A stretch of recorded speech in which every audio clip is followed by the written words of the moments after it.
All right, we want to open up. I know I haven't touched on your favorite holiday this week, but I'm going to touch on it today. A lot of your kids are probably, some of your kids are probably weeping about Santa Claus. We're going to discuss the origin of Santa Claus, and we're going to discuss several things. I want to open up with Daniel chapter 7 and verse 25. The book of Daniel, chapter 7 and verse 25. And he shall speak great words against the Most High. The he here is the last ruling empire on earth, which is your friendly neighborhood white man. America, particularly America. Read it again.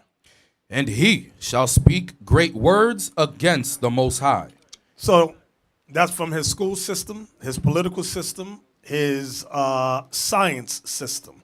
He speaks great words against the Most High, meaning whatever this Bible says, this man would speak against everything this Bible says. It says, and he shall speak great words against the Most High. Go ahead. And shall wear out the saints of the Most High. And shall wear out the saints of the Most High. Let's prove who the saints are. Give me Psalms 149:14, I think it is. Or 148:14. One of those two. The book of Psalms, chapter 148 and verse 14. This is to prove who the saints are. Because everybody in the world says as long as they believe in Jesus, they are a saint. Go ahead. He also exalteth the horn of his people, the praise of all his saints. See that? Go ahead. Even of the children of Israel. So the saints are the children of Israel. I'm going to say it again. The saints are the children of Israel. Now let's go back to Daniel 7. Verse 25, one more again. And he shall speak great words against the Most High. So the he is the so-called white man, beginning with America. Go ahead. And shall wear out the saints of the Most High. And he wore us out in slavery. He wore us out in slavery. How did he wear us out? He wore out our nationality so bad that we don't remember who we are. He wore out our culture, our heritage, our land of origin. He wore us out economically. He wore us out financially. He wore us out in all means, by all means. Go ahead. And think to change times and laws. And that's what I wanted. And think to change times and laws. One of the times that has been changed is every year we have what's called daylight savings time, where you turn the clock back an hour and or you turn the clock ahead an hour. That's this place. America does that. Another thing that they have done in changing laws is that God says the new year begins in the springtime when you read Deuteronomy 16:1. The white man has taught us in America, no, the new year begins in the dead of winter, January 1st. That's how they changed laws, times, and laws as well. God also taught us that marriage is between male and female. Society, America has said no, it's no longer male and female. It can be between same sex. Male and male, female and female. So that helps us to understand and think to change times and laws. Go ahead. And they is the saints, which are the Israelites, shall be given into his hand. Shall be given into the hands of America, this last empire on earth, until a time and times and the dividing of time. Approximately 350 years. Time is singular, time is plural, and dividing of time, which is half. About 350 years. From there, get me Titus, New Testament now, New Testament. Titus chapter 1, verse 14. The book of Titus, chapter 1 and verse 14. Not giving heed to Jewish fables and commandments of men that turn from the truth. Read that again. Not giving heed to Jewish fables. Y'all know what the term Jewish. Can we look up the suffix, please? Ish. ISH in Google. Ish is a suffix. Let's look that up. We often use this word. The media uses it all the time, so much that it's become normal. Do you know the word Jewish is one time in the Bible? Right here. You got it for me? Ish. Okay. All right. See, number two, I'm going to just get to the point. It says a suffix used to form adjectives from other adjectives with the sense of somewhat, or rather, as in oldish, reddish, sweetish. Look at number one. I'll read that too. A suffix used to form adjectives from nouns with the sense of belonging to, after the manner of having the characteristics of, like, addicted to, inclined, or tending to. So when the white man says he's Jewish, he's letting you know he's somewhat a Jew. He's not the original. That's what this suffix means. So when he's in his speech, he's telling you he's Jewish. We don't pick it up and realize he's telling us he's not the original. He's telling us he's a convert. But society doesn't pick that up. The scholars know, but the masses of people do not know. So back to Titus 1:14, please. Titus 1:14. Not giving heed to Jewish fables. Not giving heed to Jewish fables. Jewish fables. So now, Christmas is a Jewish fable. Why do I say that? Because Christmas, allegedly, in Christianity, they teach us that that is the birth of Jesus. Jesus is a Jew, right? He was of the tribe of Judah. He is of the tribe of Judah. Read it again. Not giving heed to Jewish fables. Not giving heed to Jewish fables. And commandments of men. So the Jewish fable we want to touch on right now is Christmas, because that is a Jewish, another word for fable is fairy tale or lie. Not giving heed to Jewish lies.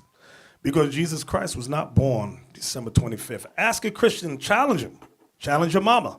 Prove the scripture. Where is it that Jesus was born December 25th? In the dead of winter. What scripture is that? You will not find it in the Bible. The only reference to when Christ was born, give me that Luke 2:40. Start there and go down. This is the only reference to what time period Christ was born. The book of Luke, chapter 2 and verse 41. Now his parents went to Jerusalem every year at the feast of the Passover. Passover subject, go ahead. And when he was 12 years old, they went up to Jerusalem after the custom of the feast. So it's telling you Christ was 12 on the Passover. So that's letting you know when he was born. You mean Christians never read this? Do you mean your friendly neighborhood white man never read this? Oh, he read this all right. You mean the Pope don't know about it? You mean the Pope don't know about that? Oh, he knows about it all right. But he goes, no, make it December 25th. So now, Abiel, let me see where I want to go first. I want y'all to pay close attention to me. Pay close attention to me.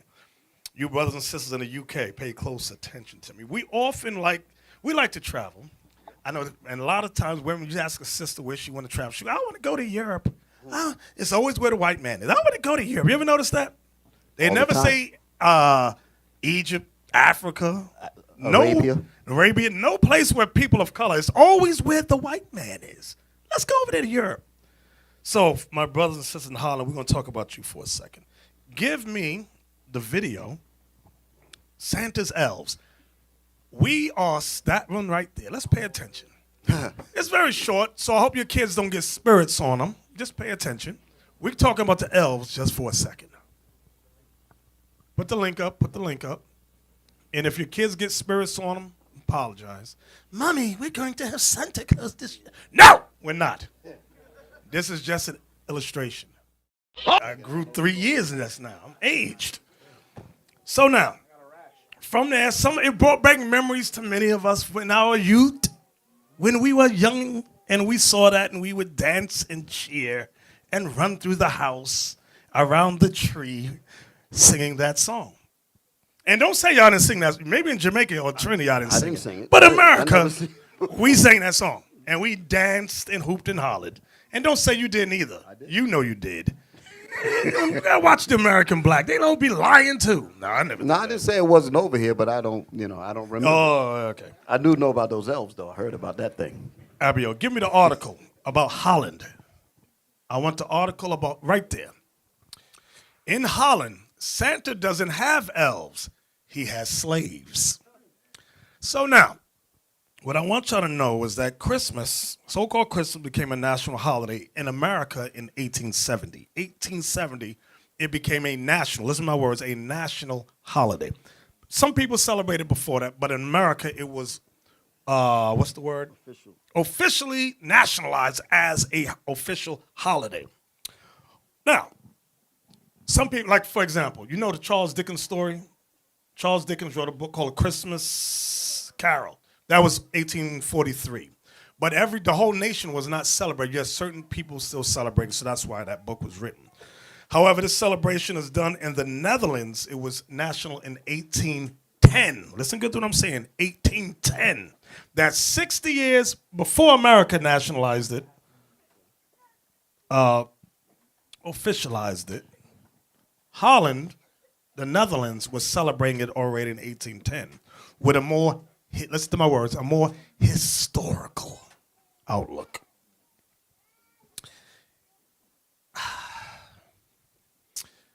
I'm going to read this. In Holland, Santa doesn't have elves, he has slaves. What are they talking about? You have many blacks that moved over. I mean, you have blacks in Holland and Netherlands already. But some blacks from America recently moved over there. And they were shocked. It was a culture shock when Christmas time came. They said, where is the elves? They said, our Santa Claus does not have elves. He has slaves. What the hell is this? So, I'm going to read it briefly. As a newcomer to the Netherlands, I do many things wrong. I forget to bring gifts to dinner parties. I thank people too profusely and often speak too personally with people I've just met. But no slip-up has provoked a more troubled response than when I've brought up my concerns about Santa Claus. Mix the words around in Santa, you get Satan. Here's what concerns me in Holland. Santa or Sinterklaas. Sinterklaas, that's how they say Santa Claus in Holland. Sinterklaas, as he's known to the Dutch, doesn't have reindeer. He has a little helper named Zwarte Piet, literally Black Pete. That's his name. Zwarte Piet is Black Pete, who charms children with peppernotten cookies and a cookie demeanor while horrifying foreign visitors with his resemblance to Little Black Sambo. Each year on December 5th, the morning before the feast of St. Nicholas, children all over the country wake up excited for gifts and candy, while thousands of adults go to their mirrors to apply brown paint and red lips. In their Zwarte Piet costumes, they fill central Amsterdam and small village streets, ushering in the arrival of Sinterklaas, who in the Dutch tradition rides a flying white horse. Trying to tell a Dutch person why this image disturbs you will often result in anger and frustration. Otherwise, mature and liberal-minded adults may recoil from the topic and offer a rote list of reasons why Zwarte Piet should not offend anybody. He is not even a black man, many will tell you. He is just black because he came down the chimney. Then you may reply, why aren't his clothes dirty? So now let's pause there.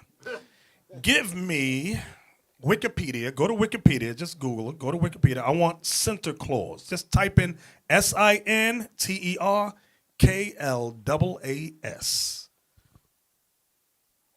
Now, these are some more of your Jewish fables. Right there, 19th century. I'm just going to read this. This is about Santa Claus. Oh, first, let's go back up. I'm sorry. Go back up. Let's take a look at Santa Claus. I forgot. Okay, that's a photograph in 2009 of a man portraying Santa Claus. Now, what I want you to see is that he's still your favorite friendly neighborhood white man. He wears the Pope's Dagon hat. He rides a gray or white stallion. Now, scroll down. There's under Santa Claus, go down to Pete. This is an example of Zwarte Piet, which means Black Pete or Black Peter. Notice, I want you to look at the way he's dressed. The way he's dressed is historic. I'll touch that in a second. Go down. Okay, this is Santa Claus and his Zwarte Piet helpers arriving by steamboat from Spain. Go down. I said something, everybody just missed it. Right there. Can you blow that picture up right there? Notice Santa's helper. He's checking his list. It is a Swarte Piet illustration from the 1850 book Saint Nicholas on Jean. I can't pronounce. Y'all from Holland, y'all online, y'all know what this is saying. Saint Nicholas and his servant. So the servant would help him make toys, things of that nature. Once again, look how Black Pete is dressed. I want you to look at the clothing. Look at the Pope's hat on Santa Claus. You see, that's the Dagon that you read about in Judges about Samson. Remember, the Philistines were worshiping the fish god Dagon, and he had a big hat on his head that had a fish's mouth. That's that hat. Okay, go back out of that. Now let's go to 19th century. Go down, scroll down. 19th century, I want to read this for y'all. In the 19th century, the saint emerged from hiding and became more secularized at the same time. The modern tradition of Santa Claus as a children's feast was likely confirmed with the illustrated children's book Saint Nicholas and Zine Knick, whatever. Saint Nicholas and his servant, written in 1850 by the teacher Jean Schenkman. 1806 to 1863. Some say he introduced the images of Santa Claus delivering presents by the chimney, riding over the roofs of houses on a gray horse, and arriving from Spain, I'm stressing that for a reason, by steamboat, which at that time was an exciting modern invention. Perhaps building on the fact that St. Nicholas historically is the patron saint of the sailors, many churches dedicated to him have been built near harbors. Schenkman could have been inspired by the Spanish customs and ideas about the saint when he portrayed him arriving via the water in his book. Schenkman introduced the song, I can't pronounce that, it means look over yonder, the steamboat is arriving, which is still popular in the Netherlands. In Schenkman's version, the medieval figures of the mock devil, which later changed to Oriental, or look at the next word, Moorish helpers. Y'all know what the word Moor means, right? Latin, it means black. Moorish helpers was portrayed for the first time as black African and called Zwarte Piet, Black Peter. Go down. Okay, that's all I want out of there. Watch this. Give me the video from CNN that Captain Isaac had posted some time ago, which is excellent. Now, blackface, Dutch holiday. Now, how long is this video? Put the link up. Okay, that's too long, but I'm going to jump around. Let's start at 10 minutes. No, it's 15. Start at 5 minutes. Let me see. Start at 5 minutes. You at home, y'all could, if y'all have never seen this video, you can see it on your leisure. Okay. Let's start at 5 minutes. Let's try there. Watch, pay close attention. Right there. Bring it back. Spank naughty. Bring it back. There's some good stuff in here. Bring it back. Let's start there. Just start. Now, pause it. I'm sorry. The brother that's narrating this, yes, he's a sodomite, but that's not the point I want to get to. But he moves to the Netherlands, and he said it was culture shock to him when it got to the month of December. Of course, he saw people, all his Edomite friends would put on black paint and red lips. He's like, what are y'all doing? Even his homo lover was doing, so what are you doing? So, I'm insulted by this. So during the rest of the year, they didn't show any of this. Right. So when it got to that season, then they realized everybody was changing. Right. Everybody's that was the changing. shock. Right. Then you see things in the stores. This is what we're reading. I mean, watching here. Watch this. Go ahead. Santa Claus in the US and Sinterklaas in the Netherlands are both fairy tales. This is Sinterklaas. Oh yes, Santa Claus and Black Pete are as Dutch as tulips and Gouda cheese. The fairy tale unrolls every year in late fall when Santa Claus and his Black Petes leave Spain and arrive in the Netherlands by steamboat. Kids get all worked up and eventually sleep deprived until the evening of December 5th when they receive tons of gifts. My Dutch spouse tells me when he was a kid, Black Pete held a broom made of willow branches, used to spank naughty children, and a burlap bag in which the worst behaved kids would be taken back to Spain. But that all changed in the 70s, he says, Nowadays, Black Pete is all harmless fun. If you want to, you can see it as the slave, the bad guy that takes the children back to Spain. But do people not like Zwarte Piet? Oh no, they love him. People love Zwarte Piet. Yeah, because they give candy to the kids and they give the presents and they do funny So stuff. they don't see Zwarte Piet as bad. No. Other people do see it as bad, as discrimination, kind of that he's, I don't know, the slave of Sinterklaas. But the problem is, you focus too much on the bad stuff. That's why it sounds so bad. But as a kid, it's more like a party.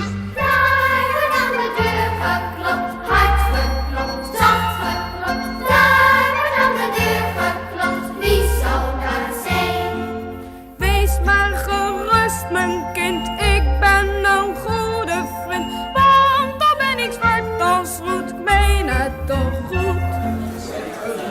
I must say, looking at it from my girlfriend, it's a bit different. She looks still very nice.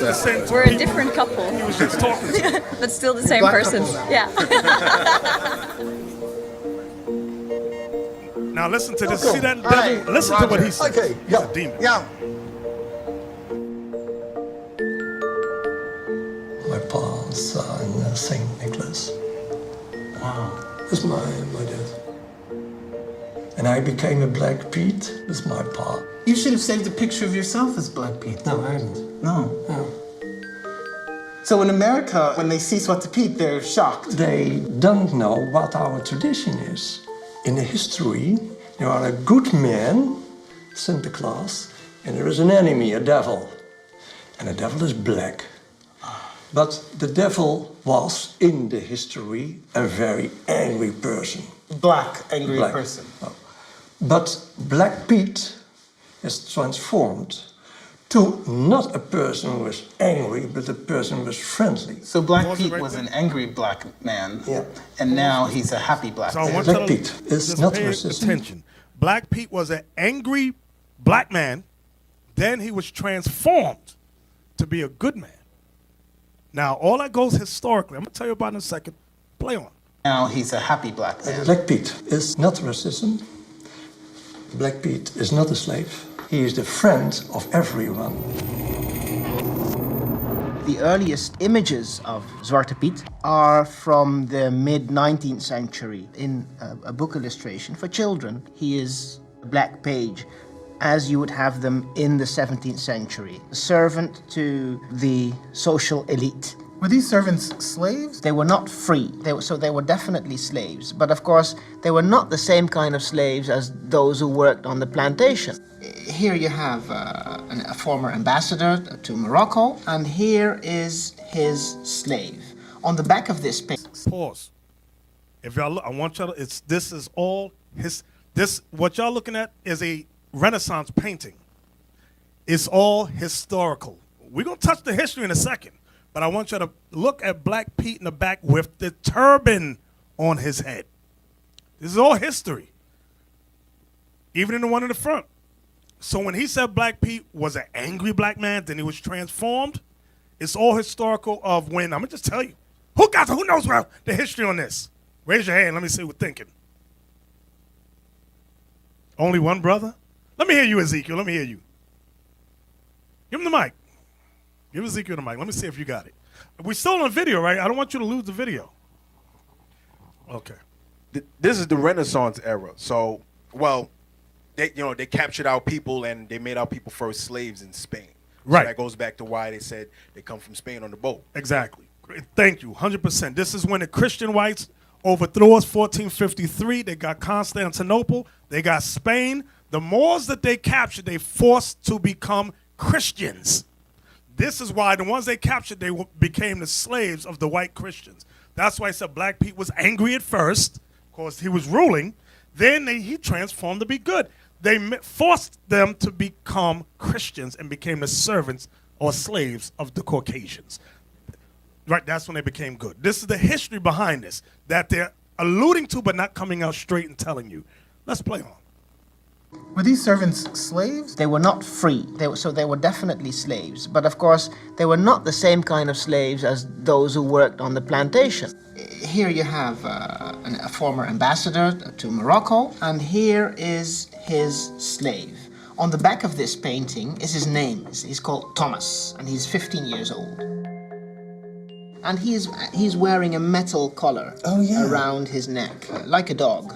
Yeah. Once people become conscious of this, and you do realize that this figure roots in slavery, knowledge can turn something that's inoffensive at first, can make it offensive. That's what's happening right now in the Netherlands, Yes. I think. But, Yes. but there's a huge group of people who don't want to know. Okay, perhaps that's true. Slavery in the Netherlands here. Yeah, not here, but in the south of America. There were no slaves here in the Netherlands. No. No. Pause. These devils lie at the drop. All them black people in the Netherlands, how'd they get there? They were brought over. A lot of them came from, like they were saying, from Spain. A lot of them. And their families grew up there from the time of slavery. The Dutch had colonies of slaves. Play on. So are the Dutch really in denial about their role in slavery? Well, I think denial is probably a harsh word. I think they have systematically sort of erased a lot of that part of the history.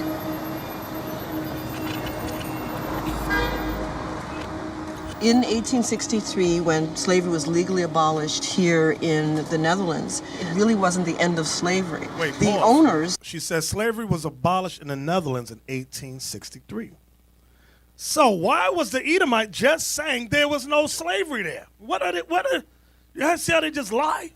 Go ahead, play. I'll try not to. Were compensated along with other colonial empires. So they were compensated, but the slaves weren't. Exactly. They were compensated and demanded that they be compensated for abolishing slavery. It's so upside down. It is. But the enslaved were required to work 10 more years, and when the 10 years was over, you can go now. That was all that you heard. The Dutch seem to have a short memory when it comes to their role in slavery. So the whites were compensated financially for slavery being abolished. Whites got reparations. Right. They got money. We apologize for abolishing slavery. Right, so and gave them money. Then the blacks didn't get nothing. Go ahead, I'm sorry. In recent years, they've been inventing new ways to deny that Black Pete is a racist figure by saying he's only black because he went down the chimney. We want to keep the fairy tale Sinterklaas, and we have to adjust and listen to the voices in society. Black Pete, we call him nowadays Chimney Pete. Pete came down the chimney. And then, because he didn't wash himself, became black, and finally Sinterklaas said, go to a shower, as everybody knows we should wash ourselves. And we started to wash them. But if you are 100 years in a chimney, it's coming not off that easy. You'd go down the chimney, and apart from becoming black... And it turns your hair also curly. Yes. And your lips red, so your lips don't get black, your lips go red. They go red. Crazy. And the rest of your clothes stay perfectly clean. Yeah, play perfectly clean. How much of this is commercial? 100%. Of course, it's about selling as many gifts, as many items for children that you can.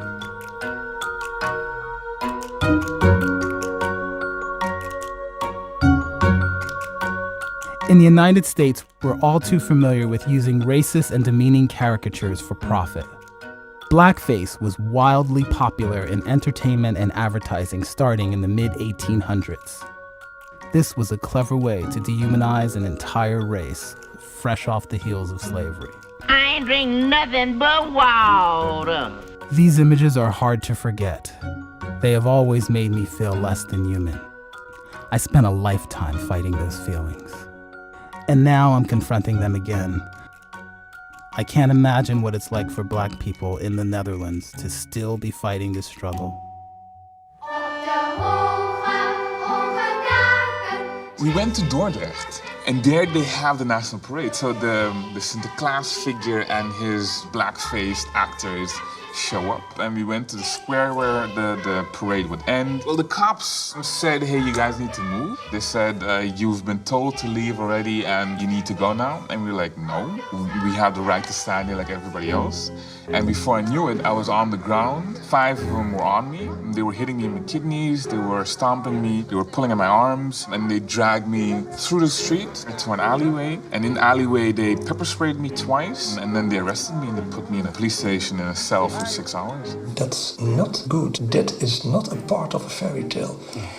And it is not a part of a children tradition. Whoever says, you know what, we should use kids as a shield not to talk about difficult issues, they're pretty much deluding themselves and thinking that that's the right way to go at it. Because kids are at the root of why it needs to change. I simply do not agree. This is a old children's tradition. Sinterklaas and Zwarte Piet, Black Piet. And it is not green Piet or brown Piet, it is Black Piet, so I cannot change that. My friends in the Dutch Antilles, they are very happy when they have Sinterklaas because they don't have to paint their faces. When I'm playing for Black Piet, I'm for days trying to get off the stuff on my face. Prime Minister. A prime minister. When we were in Gouda, hundreds of white people in blackface, and I was standing there. I didn't even have a shirt saying Zwarte Piet is racism. I was just standing there. But me standing there, and they walking past me and looking me in the eye, they know what they are doing is wrong. So I made them feel so uncomfortable that they had to get the cops, and the cops had to get me away.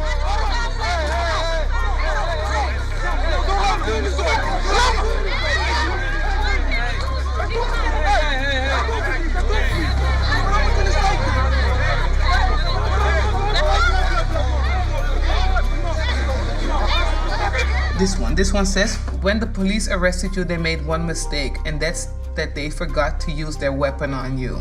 That's this one. Oh my God. There's so much more. Hold on. Get the F out of this country, and soon you will be on the news, being raped and dumped in a container. That's what's going to happen to you. This is just one of the thousands I had. But look, all of this, I didn't even open. No, it's too much. As Dutch newspapers start spreading the news on the documentary I'm making, I'm receiving my own share of hate. Eat a banana, stupid black monkey. How dare you live here and try to change things? This could make your life not safe. Zwarte Piet is our culture. Go back to the roots. I should have known. A blackface makes a documentary about our children's friend. Drop dead. You know you should shove that whole issue up your sorry ass. Dutch people will hunt you down.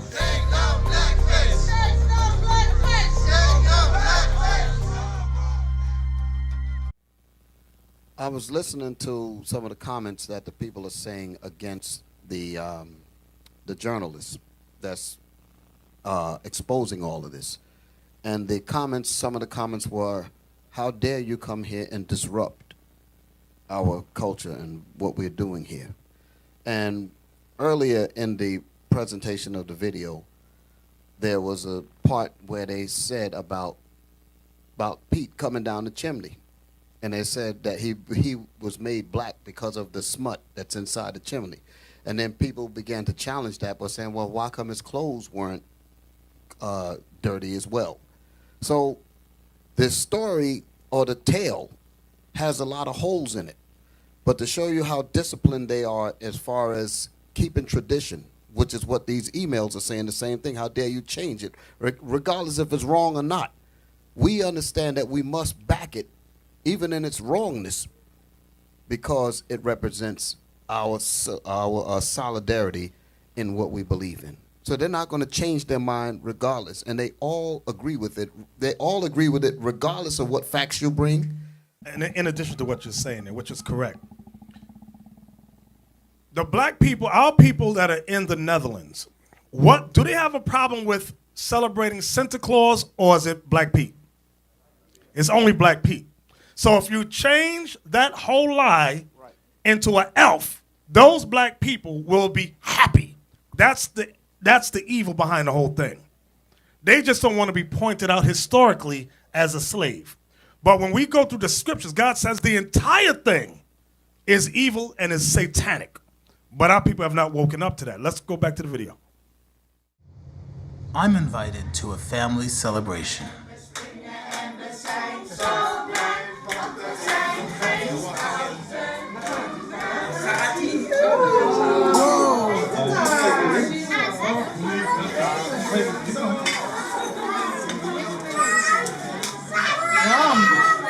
My first pizza cake.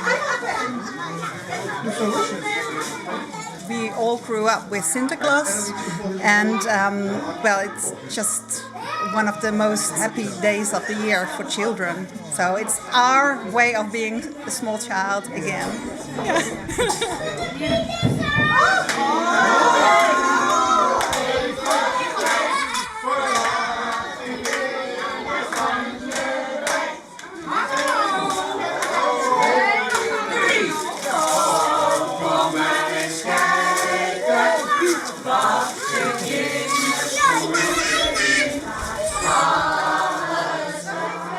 This family has taken me in without any reservation.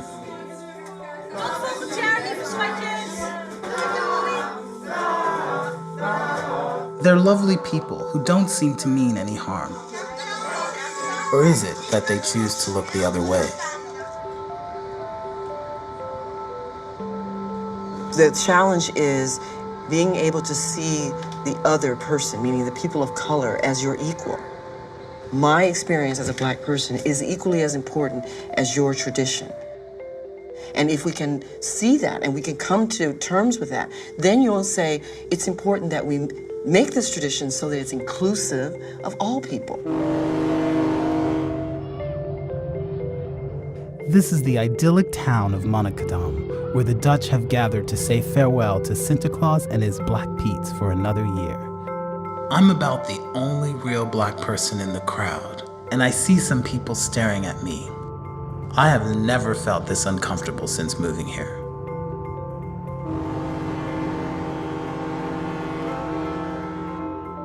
So the Black Pete's leave for Spain again. They're gone for another year. Standing here, I realize that the world will not stand for this much longer, and Black Pete will have to change.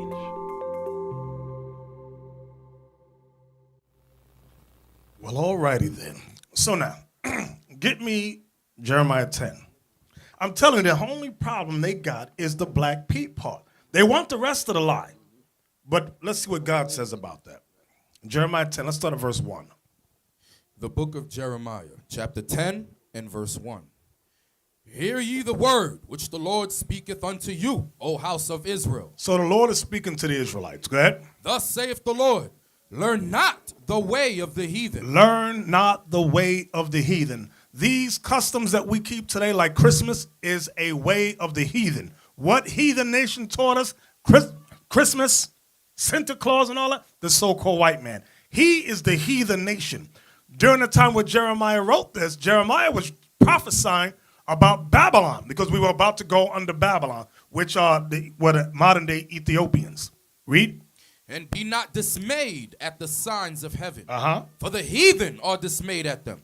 For the customs of the people are vain. For the customs of the people are vain, meaning lies. Go ahead. For one cutteth a tree out of the forest, the work of the hands of the workmen with the axe. They deck it with silver and with gold. They decorate that tree with silver and with gold. Go ahead. They fasten it with nails and with hammers that it move not. So today we use a tree stand so it don't move, so it don't fall down. But there was a myth back then that the tree could walk if you did evil. Go ahead. They are upright as the palm tree. Right. Back during the time of ancient Babylon, they used the palm tree. But now, more modern term, they use the evergreen tree today. Go ahead.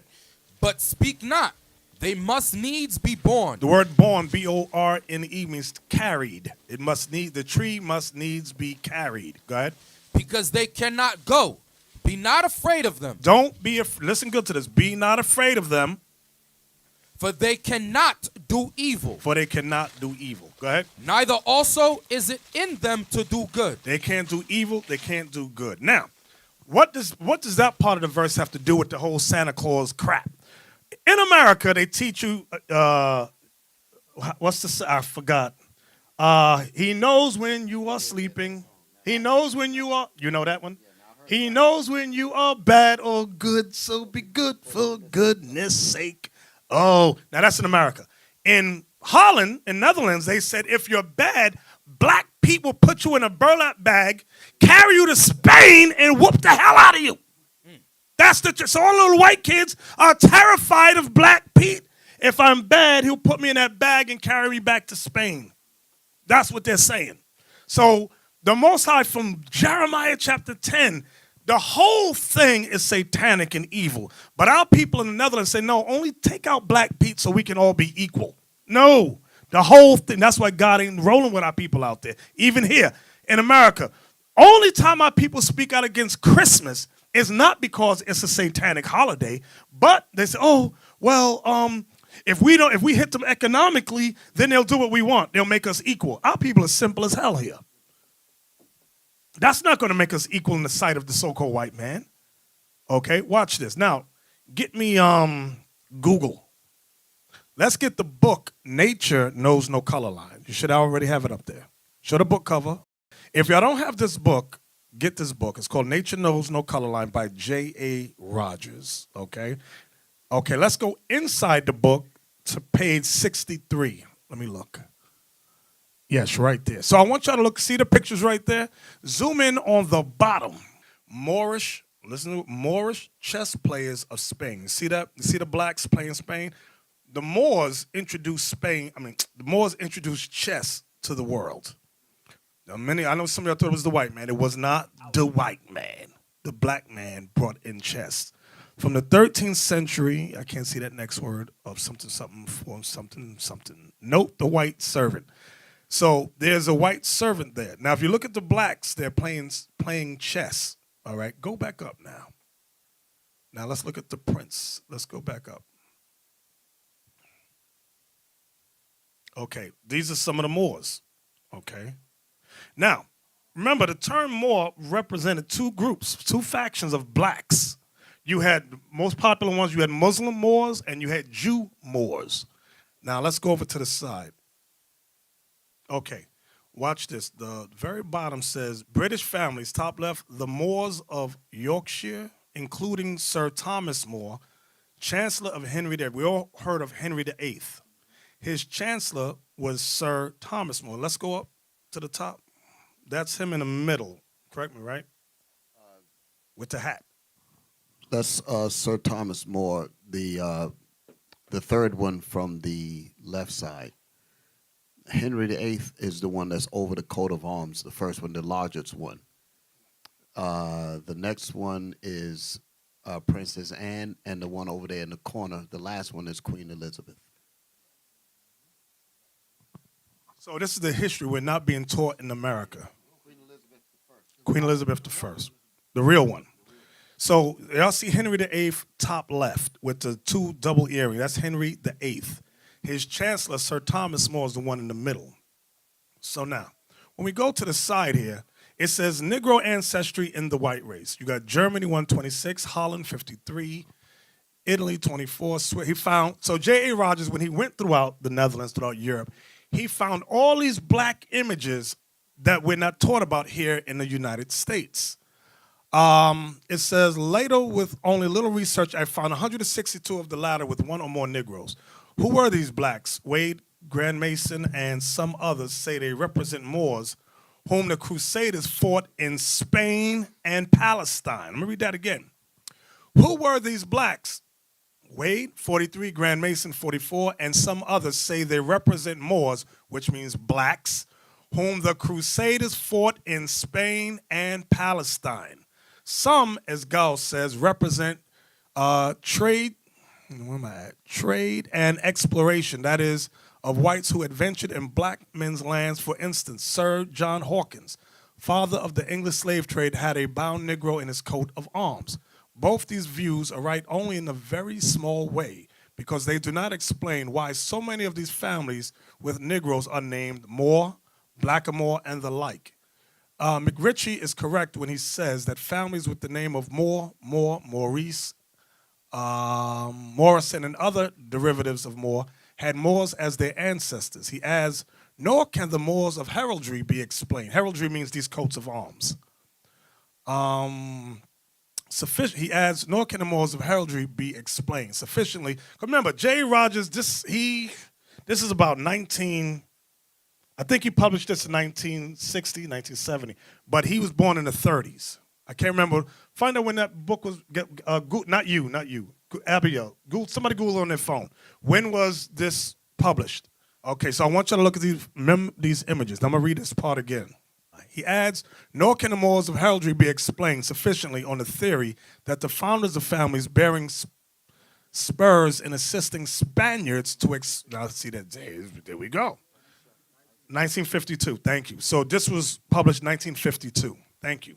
So now, pay close attention to that line I just read. He adds, nor can the morals of heraldry be explained sufficiently on the theory that the founders of families bearing Moors as supporters and Moors' heads as crests had won their spurs in assisting Spaniards to expel the Moor. Let's pause there for a second. So what happened? When the whites began to conquer, they got certain Moors to work with them to cast out the other blacks and or enslave them. It's the same thing the whites did in South America, same thing they did in Central America and North America. Divide and conquer. That's why you can pay a Negro $1. He'll do anything the white man says. All right, I was going to say something else, but I won't say that. All right. The bearing among ancient coats of arms is too common to admit this explanation, and a heraldic representation of a Moor or Negro man does not suggest Granada. The features are somewhat ugly, irregular, and the hair, though longer than that of a pure Negro, is woolly. Okay. Can we zoom in on the pages so the people can read along with us a little bit? All right. It says, as regards Christian Spain and Portugal, listen good, as regards Christian Spain and Portugal, Negroes were imported in droves from 1440 until the abolition of slavery in Portugal in 1773. Already before the discovery of America. So before America was discovered, slavery, we was being bought in Spain as slaves, Portugal. It says already, okay, let me read on. Several thousands of Negro slaves had been, what's that word, expatriated from Senegal, Guinea, and the Congo, and were working in Lisbon and Algarves. And so now, although he's naming that, use the words Negro and Senegal, these are Israelites, as we're going to read, as we're going to prove. The Catholic sovereigns were dealers. I'm going to read that again. The Catholic sovereigns were dealers in Negro slaves. I got to read that again. I know some of them got Catholic families.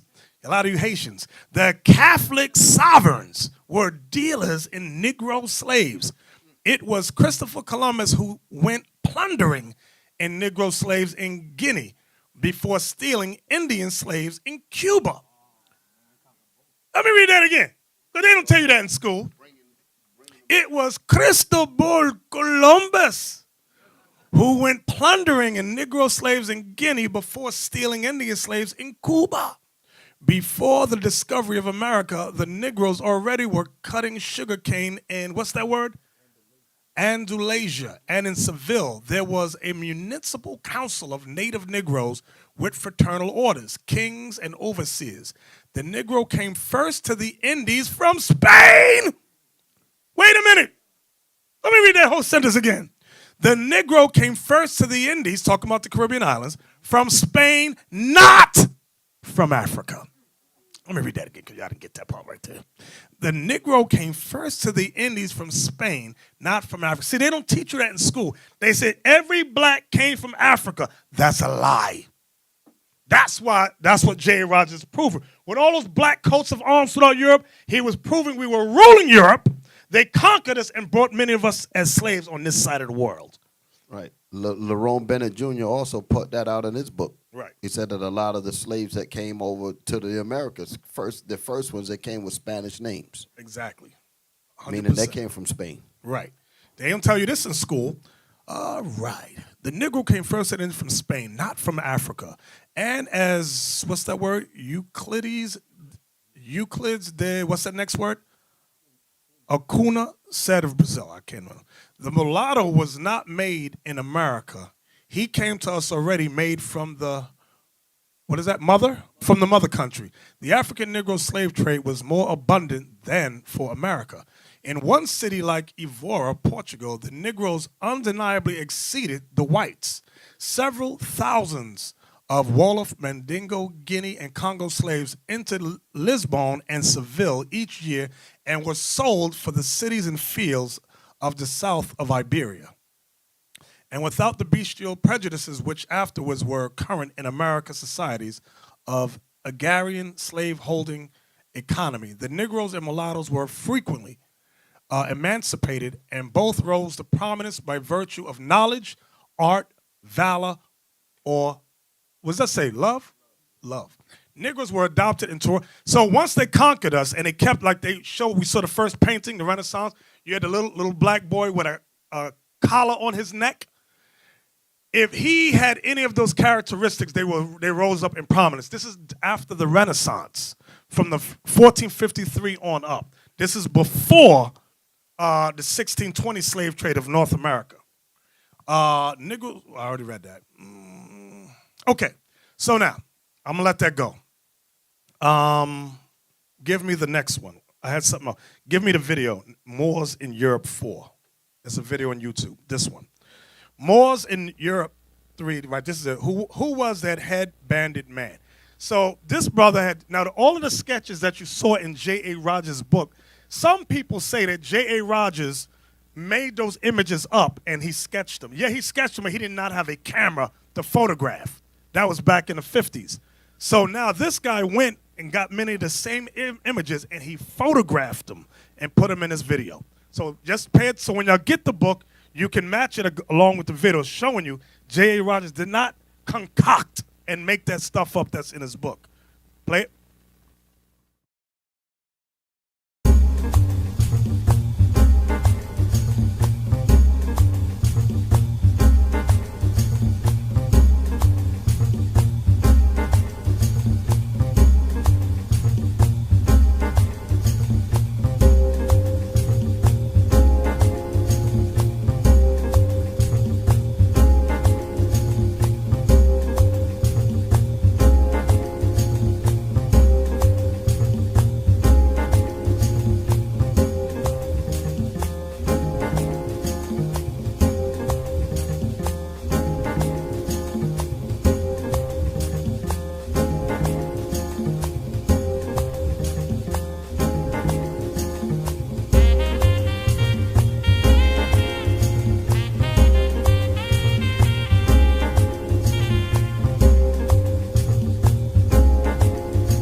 This isn't all from Spain. Some of these coats of arms are from Britain, Germany, Russia, France, Poland. We're going to read this. We rule the earth. This is what the white man has kept secret for all these 400 years from us. Tell y'all all come from Africa. You a bunch of monkeys, jungle bunnies. Y'all have no history. Read on anyway. We're moving right along. And we go, okay.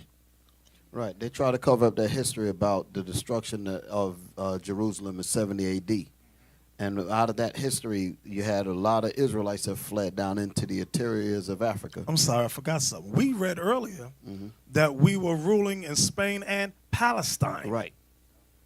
We read that tonight. We sure it just did. popped out of my head. We were ruling Palestine. That was our homeland. And in some of the history, in some of the history records, you read about the parts where Israel that wanted to stay in Jerusalem and secure it. When the Romans came in, they took a lot of Israel into Rome and made slaves out of them in the arenas. Okay, and then 193 AD was Septimius Severus and the gladiators that was ruling that was with him. They rose up and overthrew the whole Roman Empire. Those were the gladiators. Like when you watch that movie Gladiator, that movie itself illustrates that section of the history. That's why they named him Septimius. That was a black man. Okay. Watch this. Give me Revelation chapter 11, verse 7. Let me show you what God says about what we just been discovering. The book of Revelation, chapter 11 and verse 7. Okay. Revelation 11, 7 down is about the two witnesses. The two witnesses is not talking about two guys. The two witnesses in Revelation 7 is talking about the two kingdoms, Judah and Israel. So let's start at verse 7. Verse 7. And when they shall have finished their testimony, the beast that ascendeth out of the bottomless pit shall make war against them, and shall overcome them, and kill them. Now, I wanted that verse for a reason. And when they shall have finished their testimony, they are the two witnesses, Judah and Israel. The beast that ascended out of the bottomless pit. Hold on, let's get me Revelation 12 and 3 about this beast. The book of Revelation, chapter 12 and verse 3.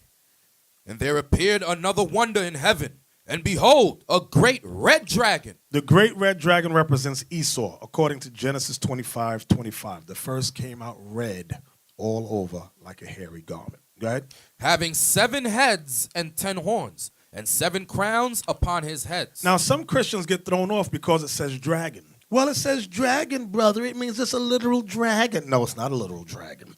That's a similitude. Like when you read, give me this, here's the proof. Job 30, I think it's verse 29, where Job's talking about them, his friends, his brothers.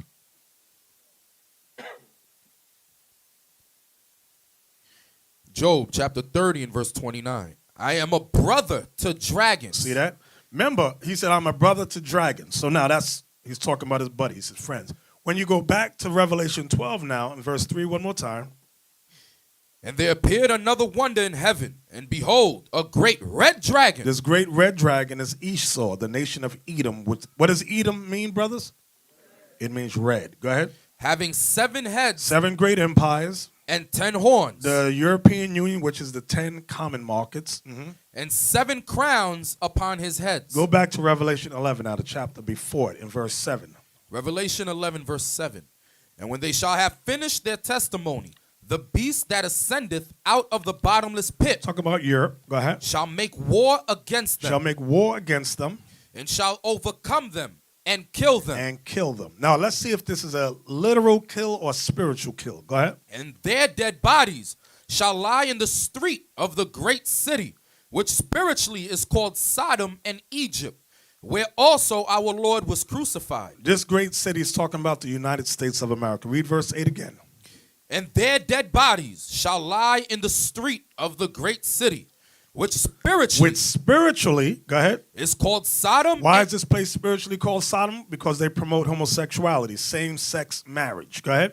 And Egypt. And Egypt. Why? Because in ancient Egypt, you had the 12 tribes of Israel in slavery. Here in America, you got the 12 tribes of Israel here in slavery. Go ahead. Where also our Lord was crucified. Now, Christ was literally crucified in Jerusalem. He wasn't literally crucified here, so what does that mean? His image and his teachings were crucified, mean put to death. They destroyed his image and his teachings. Go ahead.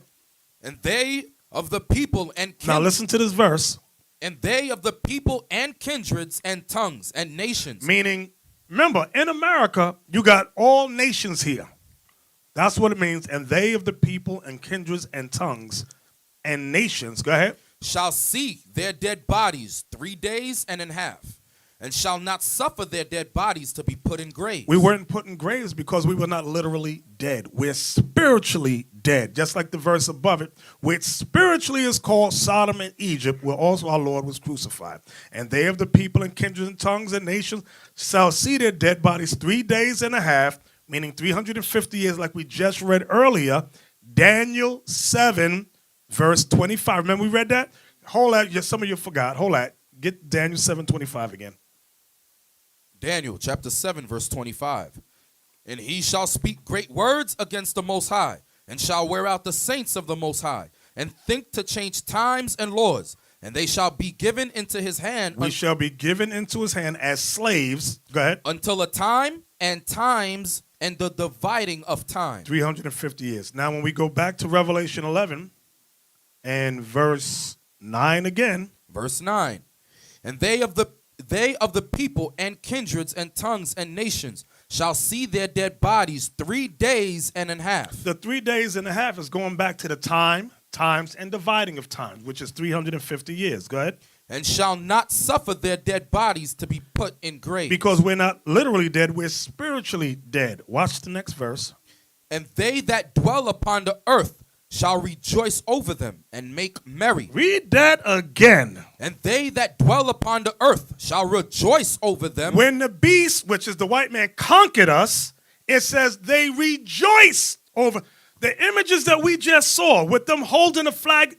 The whole Santa Claus in Holland, that's a rejoicing over us. With Black Pete, we conquered the blacks. We conquered them. Read it again. And they that dwell upon the earth shall rejoice over them and make merry. Merry Christmas is about the conquering of the blacks, the Israelites. That's what it's about. Read it again. And they that dwell upon the earth shall rejoice over them and make merry, and shall send gifts one to another. At one time, the gifts was you and I. We were the gifts they gave one to another. Today is chocolate and candy and Transformer toys. They just changed it. That's all they did. But the whole celebration was about us being conquered. The proof is in Holland. Because some of us get so ignorant. No, it's about elves. It ain't about no damn elves. They changed that to keep us asleep. The whole celebration is our destruction. Read it again. And they that dwell upon the earth shall rejoice over them and make merry, and shall send gifts one to another. Because these two prophets... The two prophets is the kingdom of Judah and the kingdom of Israel. Go ahead. Tormented them that dwelt on the earth. How did we torment them? We had them in slavery. That's how we tormented them. We didn't play with the so-called white man. Their scholars know this history. We today have been dumbed down. They say the Americans are the dumbest of all people. The American public. That's why in Europe they say these people in America don't know nothing.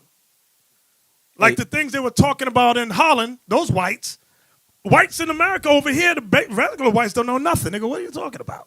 Santa Claus ain't about it. They go, yes, it is. Go ahead. Yeah, Elder, and what proved that is Black Pete.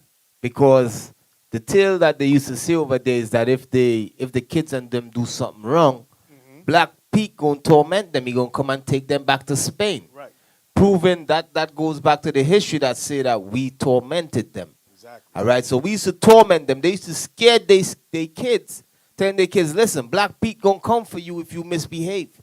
You understand? Because they always had that fear because we saw the picture early on. They was our servants. Right. All right? That's why when you read it, read the verse again. Read it again. Verse 10. And they that dwell upon the earth shall rejoice over them and make merry, and shall send gifts one to another. Read it again. Because these two... Read it again from the top. And they that dwell upon the earth... It's talking about the nations. It's talking about Edom. Read on. ...shall rejoice over them. They shall rejoice after what? Over who? Over the Israelites. Over our forefathers that was in Spain. Why? And make merry.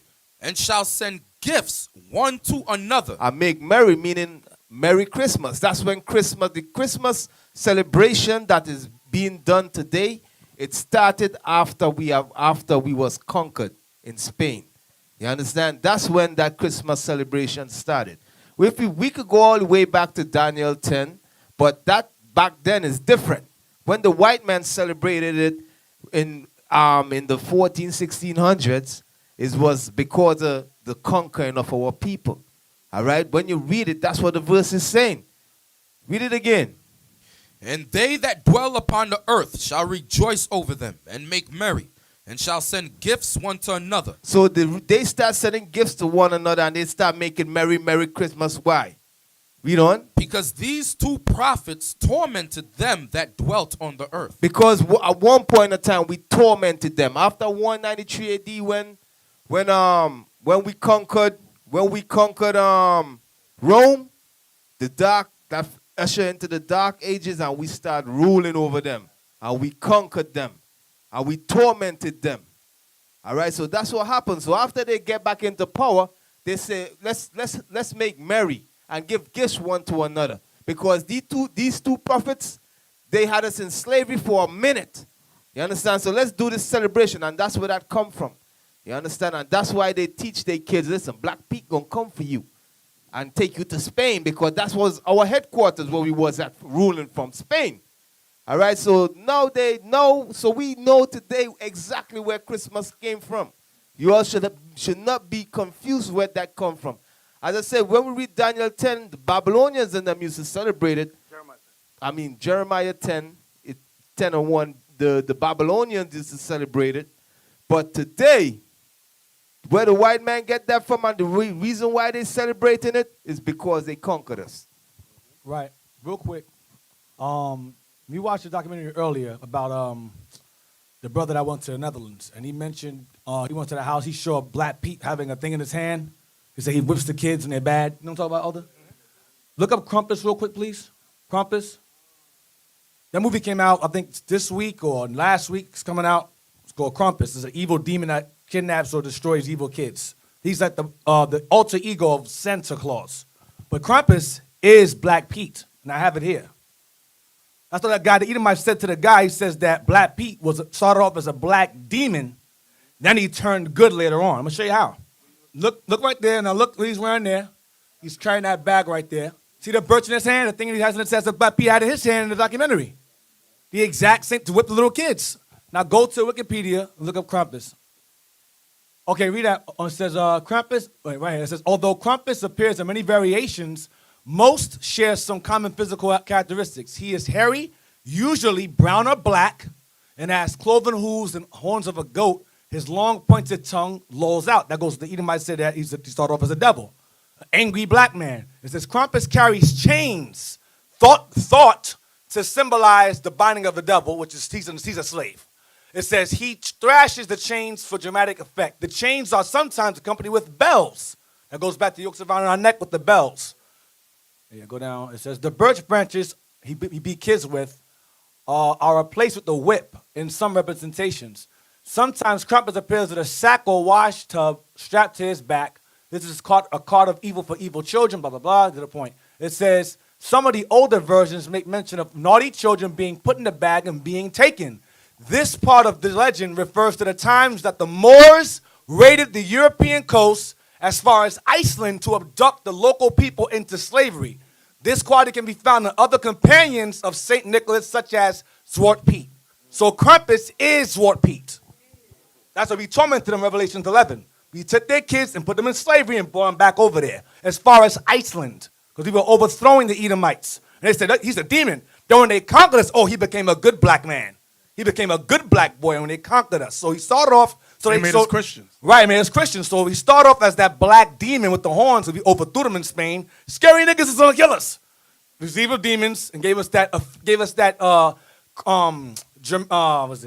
pagan demonic look of old time. And they made St. Nicholas also a demon, a white Santa Claus. That white version comes from paganism also. So they whitewashed St. Nicholas, made him a white demon in the North Pole, and then they blackwashed us, well not blackwashed, but they made us demons and Saint Pete as Krampus. So Krampus is Black Pete basically. Right. So in America, they changed Black Pete to an elf. That's Right. what they did. It's still a magical And a evil demon. creature. Demon. Exactly. So where we at, Captain Isaac? Revelation 11:11. Yes, sir. And after 3 days and a half. So after 350 years, pay close attention. After 3 days and a half, the spirit of life from God entered into them. The spirit of life from God entered into them, meaning we'll start to wake up and remember that we are the Israelites. Go ahead. And they stood upon their feet. We're in the beginning stages now trying to stand upon our feet. Go ahead. And great fear fell upon them which saw them. So as the nations see us standing up as Israelites, servants of the one true God, the Bible says great fear shall fall upon the nations. Because the nations know that once we wake up, Christ is soon to make his second coming. They're not afraid of Black Lives Matter. They're not afraid of that. Donald Trump showed you that when the Negro went up in his meeting. Black Lives Matter went in, what's the old Edomite's name? The old guy with the white hair. What's his name? He's running for president. Bernie Sanders, thank you. Black Lives Matter went and Bernie Sanders, they took over the mic. So they said, we're going to do the same thing to Donald Trump. Donald Trump said, okay, y'all go ahead and try that. Negroes went up in there, they got the beats down. They got beat down and cast out. So our people say, well, listen, let's hit them economically. Let's not celebrate Christmas. They trying to get solidarity by hitting Esau economically, but we must do it through the word of God. We're not supposed to celebrate Christmas, not because we're trying to offend Esau economically, but because the one true God says don't celebrate it, according to Jeremiah 10, 1-5. That's when the power will come. Now, back to verse 11, one more time. And after 3 days and a half, the spirit of life from God entered into them. And they stood upon their feet, and great fear fell upon them which saw them. Give me 1 Kings 8:47, saying the same thing. Solomon, in his prayer, he saw prophetically Israel waking up. Watch what he says. 1 Kings chapter 8, verse 47. Yet, if they shall bethink themselves. Bethink themselves meaning remember who you are. Go ahead. In the land whither they were carried captives. In the land whither we were carried captives. Go ahead. And repent. And what? And repent. See, that's one word a lot of our people don't want to do. We don't want to repent. We want to be equal to the so-called white man. God's not talking about us being equal. I want all y'all to understand that. Hold that. Give me Deuteronomy 7 and 6. God, the Most High God, y'all read this Bible? He's not talking about us being equal to the other nations at all. That's your vain imagination. This is what the Most High says. Deuteronomy chapter 7 and verse 6. For thou art an holy people unto the Lord thy God. The Lord thy God hath chosen thee to be a special people unto himself, above all people that are upon the face of the earth. So God is not talking about equality. The Bible, you will not find God saying, I want you to be equal to the nations. That is democracy, democratic lies. Now, the black woman in the CNN documentary, she says, take away black people because we all want equality. That's not what, now that might, to your ears, you go, oh, that sounds good. That's not the plan of the Most High. His plan is to set us on top of all races. That's where the root of the word racism is race. Meaning it is a race of power. Every nation is racing for power. Nobody, listen good, there's no such thing as equality amongst the nation. You think the Chinese want to be equal with us or anybody? The Chinese is in a race for world domination. The Arabs are in a race for world domination. That's what racism is about. The word race itself identifies competition. Now, go back to 1 Kings chapter 8:47. 1 Kings chapter 8 verse 47. Yet, if they shall bethink themselves in the land whither they were carried captives. That's what Revelation 11 was saying. And after 3.5 days, the spirit of life from God shall enter into them. Meaning, remembering that who we are, that we're the Israelites. Go ahead. And repent and make supplication unto thee in the land of them that carried them captives, saying, we have sinned and have done perversely. We have committed wickedness. And so return unto thee with all their heart, and with all their soul. And That's the only reason we were conquered, because we sinned against the one true God. It's not that the white man was more powerful than us. No, not at all. We sinned. The Most High took his spirit from us. Go ahead. in the land of their enemies. In the land of what? Their enemies. Go ahead. Which led them away captive, and pray unto thee toward their land, which thou gavest unto their fathers. That's why when we stand and do the prayer, we always face Jerusalem, because Solomon prophesied that we must do that. Go ahead. The city which thou hast chosen, and the house which I have built for thy name. Then hear thou their prayers and their supplication in heaven, thy dwelling place, and maintain their cause. See that? We want the Most High to maintain our cause, meaning we want God to be with us. He says he's only going to maintain our cause if we repent and bethink ourselves. He said, then I'll be with you. Give me Hosea 3 and 4.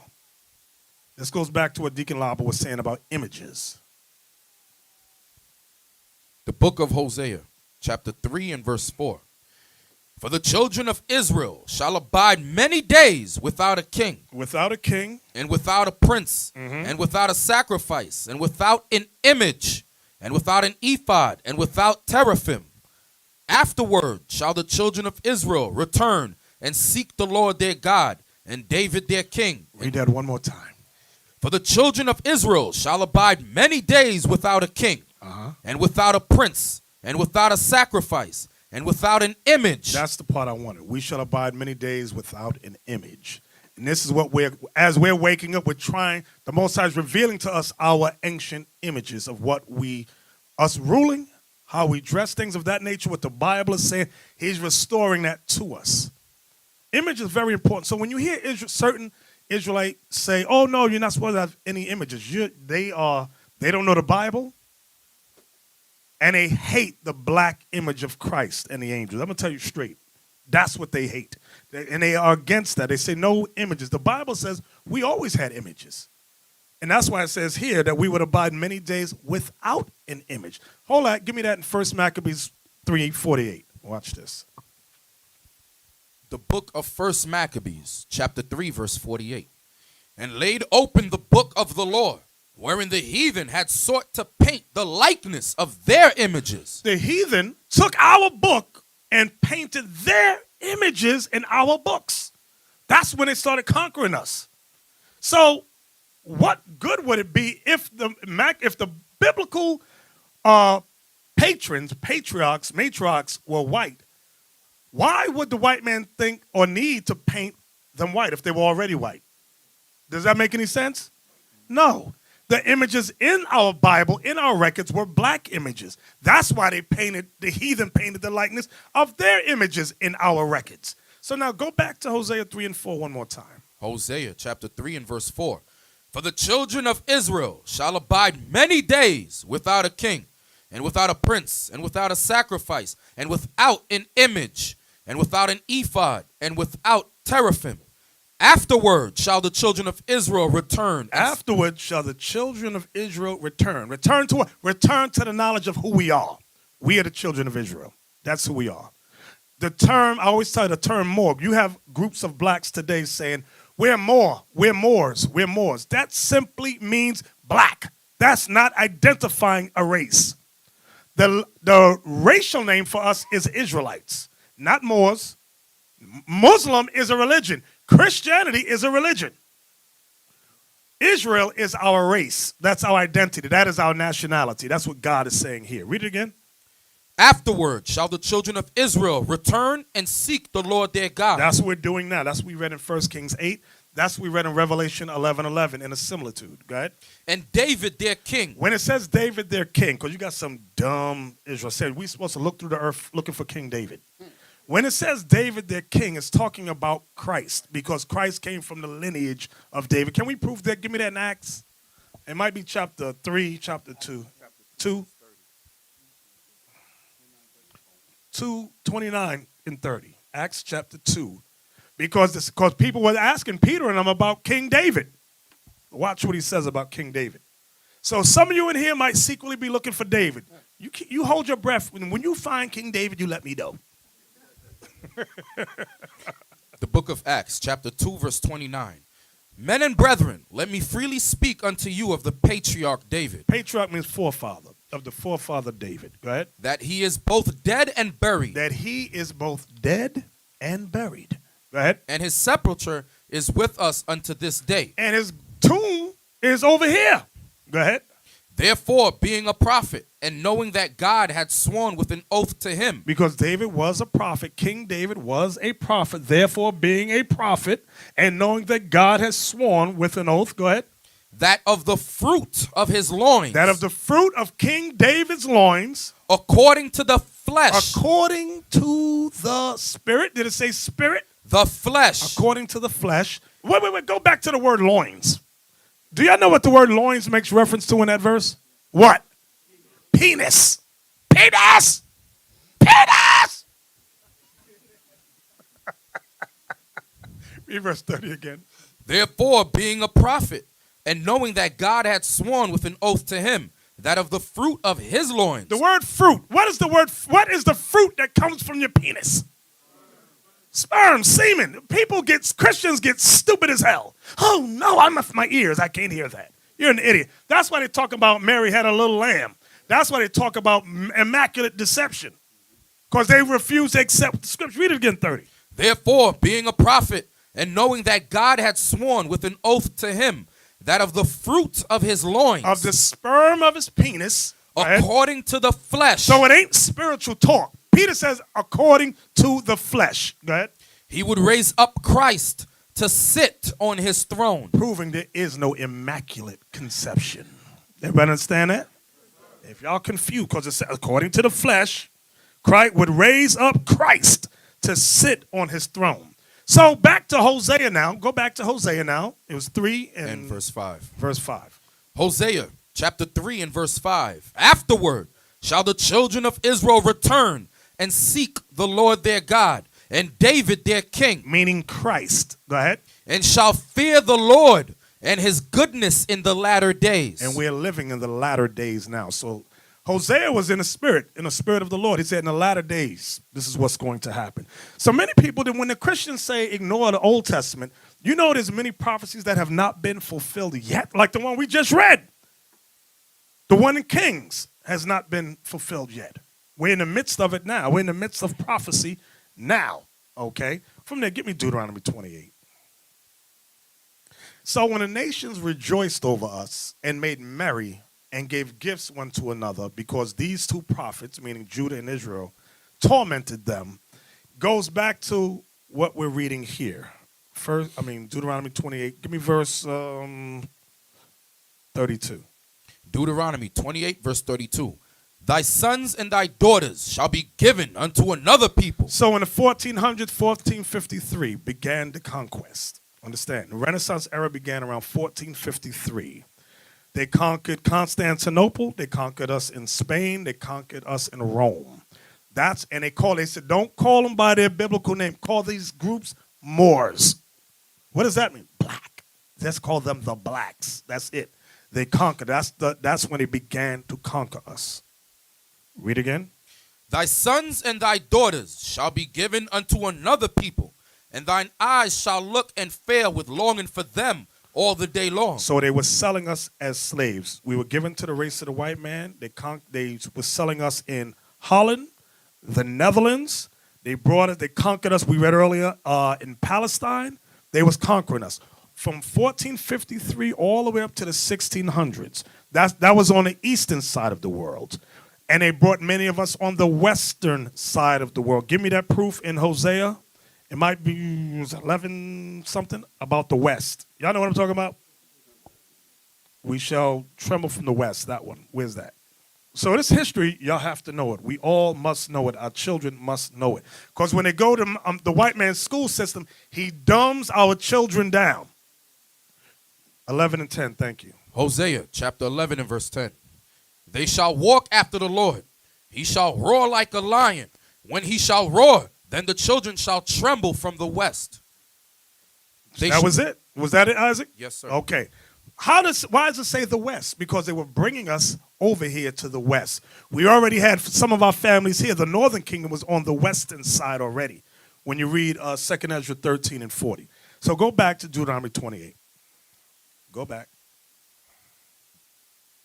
And give me verse 48. Verse 48. Therefore shalt thou serve thine enemies, which the Lord shall send against thee, in hunger and in thirst and in nakedness and in want of all things. So if we lacked anything, we have to serve our enemies. This is the prophecy. Go ahead. And he meaning your enemies, shall put a yoke of iron upon thy neck. That's why in the paintings that we saw, the Renaissance painting, when he had the little Moor child, he had a yoke of iron on his neck. Okay? Y'all remember that? Okay. And it went from there to now on the 16th, they put the big yokes of iron. Okay? Give me the verse, because I'm not looking at it, where it talks about the bells over our head. It said our heaven shall something. 23? Verse 23. And thy heaven that is over thy head shall be brass. Right, because they put brass bells over us. That's like in the picture with the little slave boy. It said, and we read it in the Wikipedia, it said sometimes Crumpus, the little black Moor, would have bells. Go ahead.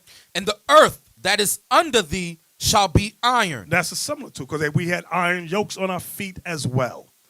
Okay, jump down. Did you finish 48? You finished 48, right? No, sir. No, sir. Verse 48, you didn't finish that? No, sir. Go ahead. Therefore shalt thou serve thine enemies, which the Lord shall send against thee, in hunger and in thirst and in nakedness and in want of all things. And he shall put a yoke of iron upon thy neck until he have destroyed thee. And we've been destroyed spiritually and mentally. That's why they say the Americans are the dumbest group of public people, because they've dumbed down history. Why? Because why do you think the American white man was just so ignorant? Why didn't he? Let me see who's thinking. Why didn't the American white man do what the English white man did and allow artifacts to remain everywhere? Let me see who's thinking. Why? How come here's my question again. The European white man, you have images of the blacks ruling Europe all throughout Spain, Britain, the Netherlands, like we saw tonight. How come the American white man did not allow many images to remain on this side? Shalom, shalom. Because they understood that Judah has to wake up first. They knew the prophecy. There we go. See, he thinking. I know you didn't even think of that thing, but that was it. That's the answer. The American white, listen, the white man studies the scriptures. He knows the wake-up call is on this side, not over here. Britain will come later.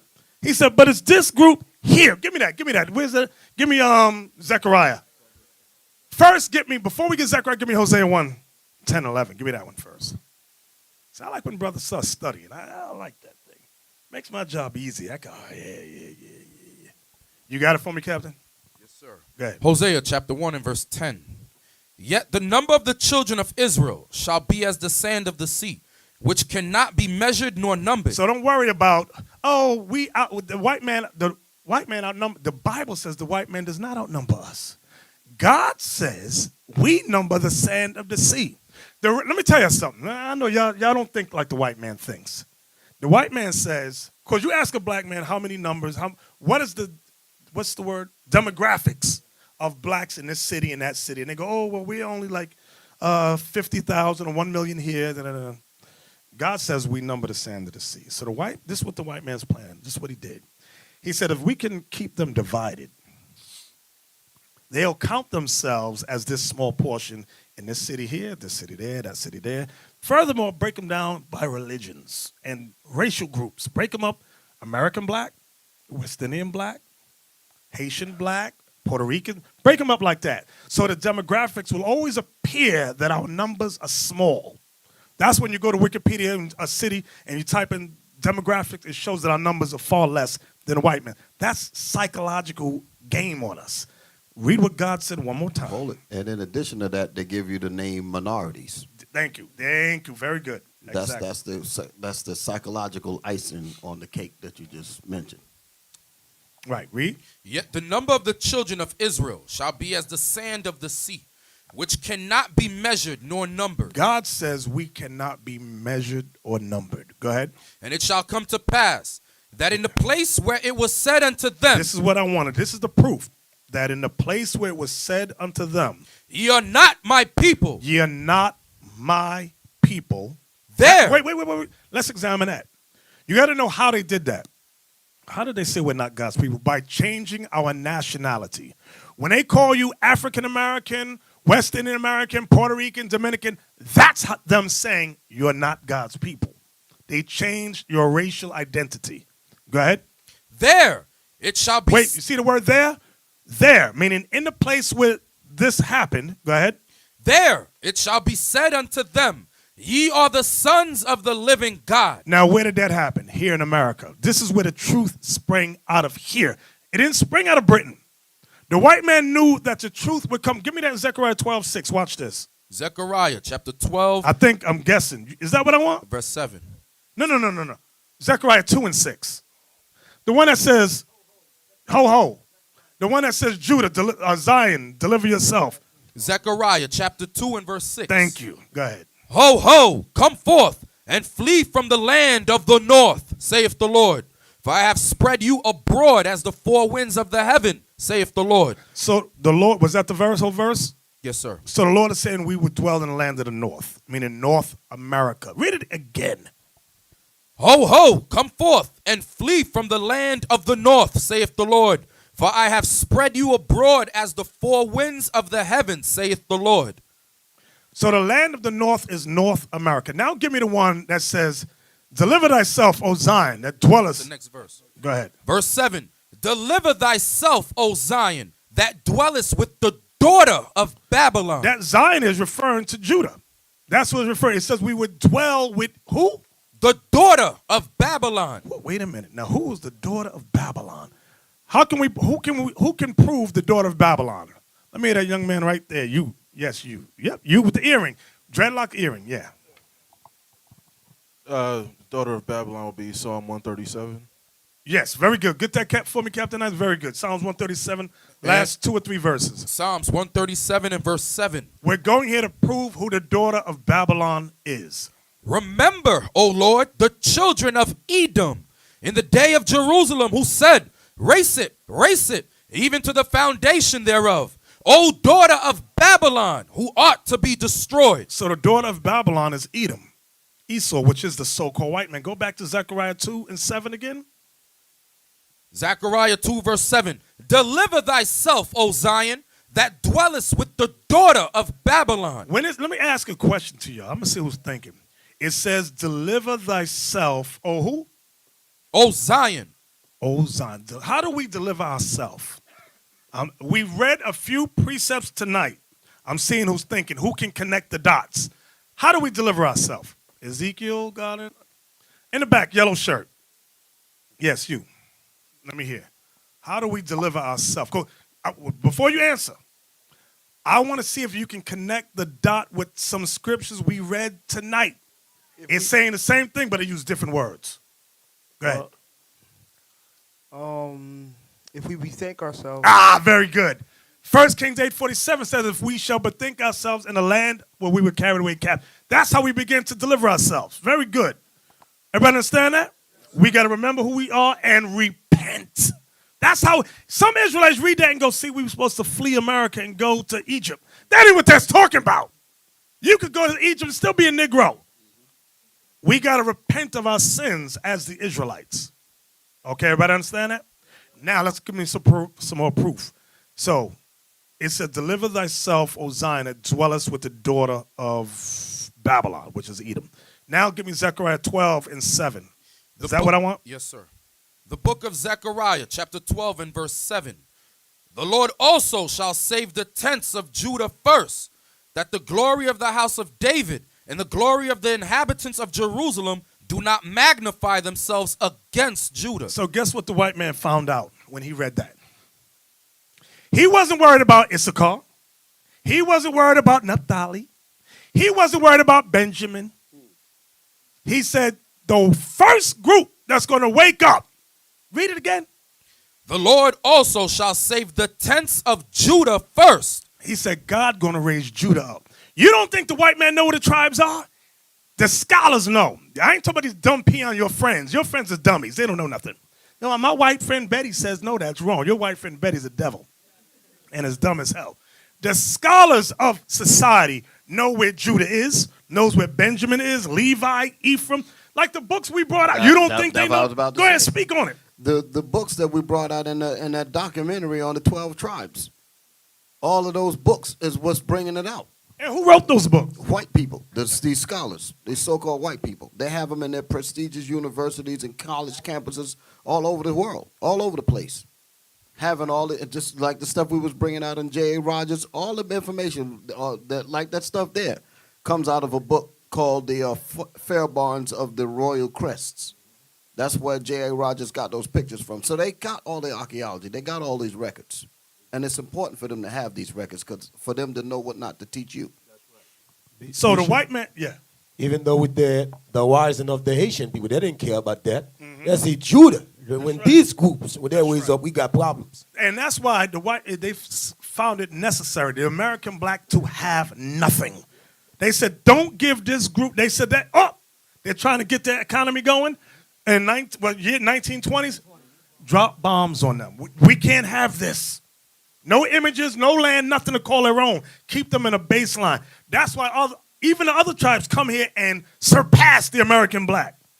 Then they say, listen, they go to one of these tribes and go, y'all did in 1 year what these dumb niggas couldn't do in 50 years. And then our brothers go, yeah, mira, yeah. Bago, negro, sucio, puerco, asqueroso. This is what you hear. Levi too, all in the hospitals, you hear them do the same thing. They bring all the Levites in the hospital, get jobs. Benjamin too. Look at you, America. You've been here all the time, do nothing for yourself. Yankee.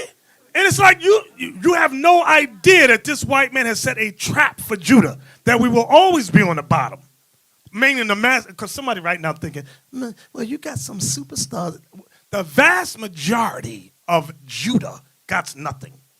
And it's not because Judah's bums and lazy. That ain't it. There's so much red tape to keep us down, you make your head spin. The white man know what he's doing. He said, that tribe right there, keep them down. Don't let them rise up and do nothing. Because that's the tribe Christ came from. That's the tribe the Spirit is dealing with first. Read it again, Captain. Zechariah 12, verse 7. The Lord also shall save the tents of Judah first, that the glory of the house of David and the glory of the inhabitants of Jerusalem do not magnify themselves against Judah. He says, I'm going to raise Judah first so that the other tribes don't magnify themselves against Judah. Because why would they do that? Because the white man has twerked inside the minds of the other tribes, you're better than them. That's what is happening.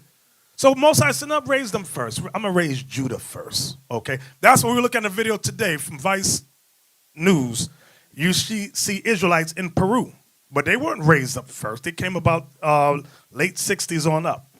And I was telling Get Elias, the head guy came through New York City. Okay? You have Israelite camps everywhere, and that was because Judah went out teaching. That's what happened. Yeah, but then Bishop noticed that when Judah was rising up, they start giving Judah a job to keep him down still. And, a lot of black brothers start raising up. Then Esau will give him job to bring him back again. Bring him back to your white states. Exactly. So the big mouth Judites, they gave checks and jobs to quiet them. They said yes and that. They know just like Christ. Christ didn't come from high class. He said he was raised up in Nazareth. And they said, can anything good come out of Nazareth? Because it was a ghetto. It was a slum. Okay. So give me back to Deuteronomy 28. Give me back there. Verse 36. Thank you.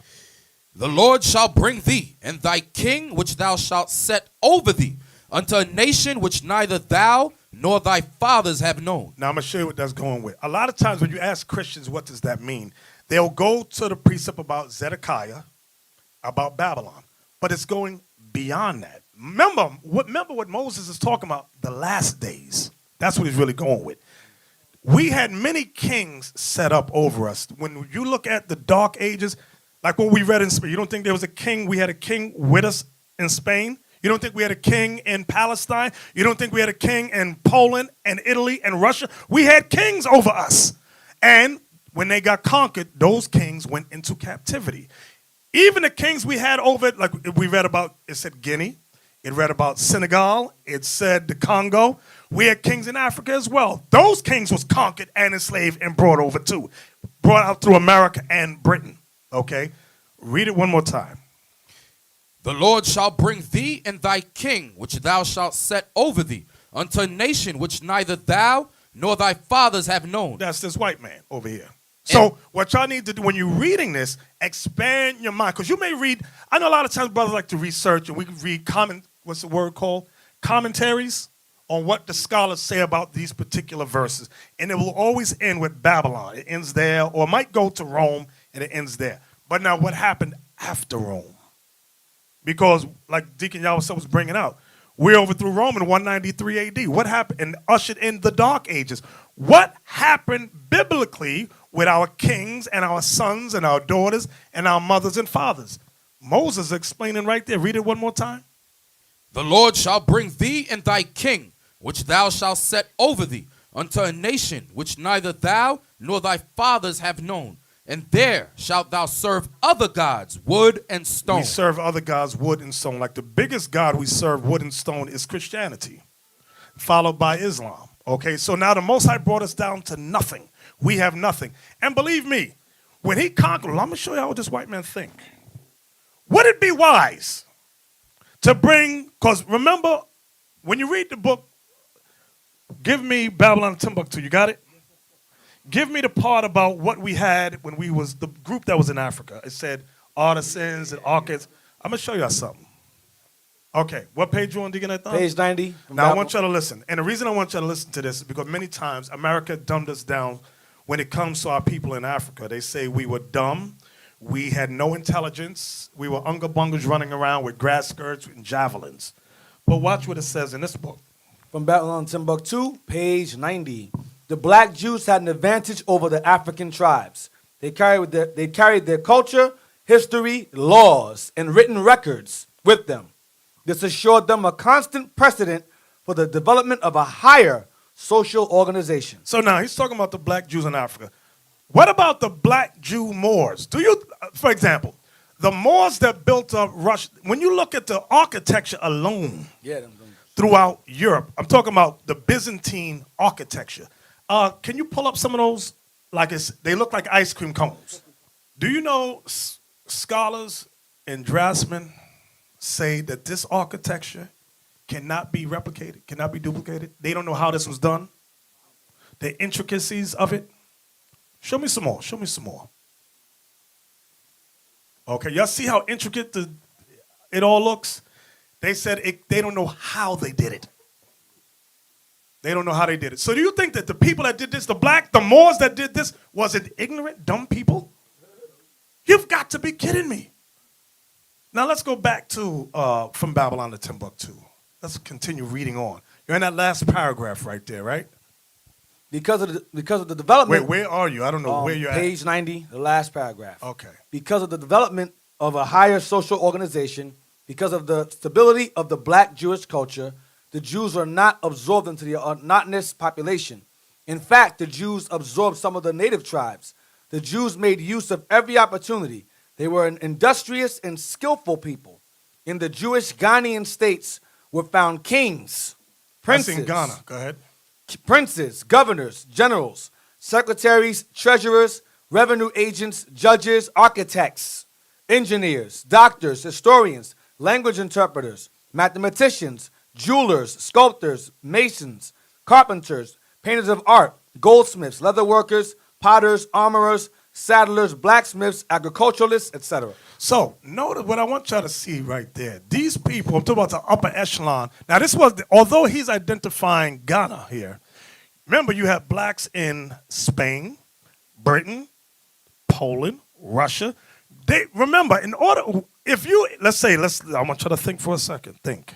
If you were the slave master of a ship, would you keep, how many slaves fit on a ship? Give me a number. Okay, let's say 300. And you got them over here. Let's say you bring them over. Would you keep that group, let's say from Ghana, let's say they all come from Ghana, would you keep them together? Why? Huh? They could what? They could conspire together. So you had to do what? If you were a wise slave master, what would you do?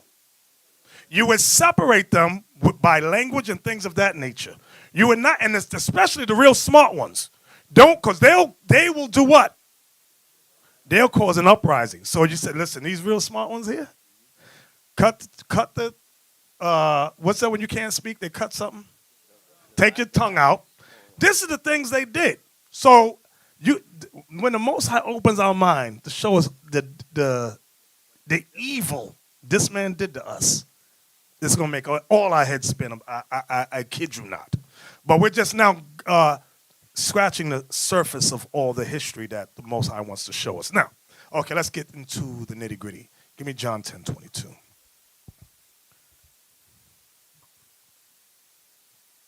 Oh, I'm sorry. Did we finish Deuteronomy 28:68? No, we didn't. Read that for me. I'm sorry. I didn't write none of this down. I'm just going off the hip. Deuteronomy 28, verse 68. And the Lord shall bring thee into Egypt again with... The word Egypt means bondage. Read it again. And the Lord shall bring thee into Egypt again with ships. In Revelation 11:11, remember it said, and their dead bodies shall lie in the street of the great city, which spiritually is called Sodom and what? Egypt. That's saying the same thing here in Deuteronomy 28:60. Read that again. And the Lord shall bring thee into Egypt again. So the Egypt is spiritually called Egypt, like we read in Revelation 11:11. Read it again. And the Lord shall bring thee into Egypt again with ships. With what? Ships. You know, I always check commentators what Esau writes about verses like that. You know, many commentators never comment on that verse. I read somewhere that Jehovah's Witness said, oh, this is talking about when Rome conquered the Israelites and put them on slave ships. It goes beyond that. Read that again. And the Lord shall... And Rome didn't conquer all 12 tribes and put them on slave ships. Go ahead. And the Lord shall bring thee into Egypt again with ships, by the way whereof I spake unto thee. Thou shalt see it no more again. And there ye shall be sold unto your enemies for bondmen and bondwomen, and no man shall buy you. Meaning no man shall redeem us. So, with that, we went into captivity. 1 Kings chapter 8, Solomon prophesied about that same thing and said they must bethink themselves in the land of their enemies and do what? Repent. That's what he prophesied that we must do. John, the Revelator, saw in Revelation 11:11 that we would stand upon our feet and great fear would fall upon them which saw us. Us purchasing this building here is just the beginning of standing on our feet. This is just the beginning.